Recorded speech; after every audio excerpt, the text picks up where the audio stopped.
નાના પ્રયાસો દુનિયા બદલી નાખે એવું જરૂરી નથી, પણ એ કંઈક તો જરૂર બદલી નાખે છે.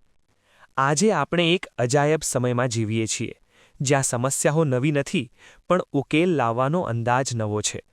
વિડંબના એ છે કે જે કામ સિસ્ટમ દ્વારા થવું જોઈએ, જે કામ તંત્રની જવાબદારી છે, એ કામ હવે સોશિયલ મીડિયા પરનો એક સામાન્ય યુવાન કરી રહ્યો છે. એક ઇન્સ્ટાગ્રામ રીલ, એક મોબાઈલ કેમેરો અને એક સચ્ચાઈ બોલવાનો હિંમતભર્યો નિર્ણય. કોઈ રસ્તાના ખાડા બતાવે છે, કોઈ સરકારી હોસ્પિટલની હકીકત બતાવે છે, કોઈ ગેરકાયદેસર પ્રવૃત્તિ સામે અવાજ ઉઠાવે છે. અને પછી શું થાય છે? જે ફાઇલ મહિનાઓથી અટકી હતી એ હલવા લાગે છે. જે ફરિયાદ કોઈ સાંભળતું નહોતું એ ટ્રેન્ડિંગ બની જાય છે.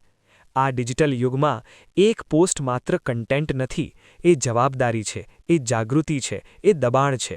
હા, દરેક ઇન્ફ્લુએન્સર સચોટ હોય એવું નથી, પણ દરેક સચ્ચો અવાજ મહત્વનો હોય છે. બદલાવ સરકારથી જ આવશે એવું જરૂરી નથી. બદલાવ ત્યાંથી આવે છે જ્યાંથી હિંમત આવે છે. તો પ્રશ્ન એ નથી કે તંત્ર શું કરી રહ્યું છે, પ્રશ્ન એ છે કે અમે શું કરી રહ્યા છીએ. કારણ કે ઇતિહાસ સાક્ષી છે, ક્રાંતિ હંમેશા નાના પ્રયાસોથી જ શરૂ થાય છે.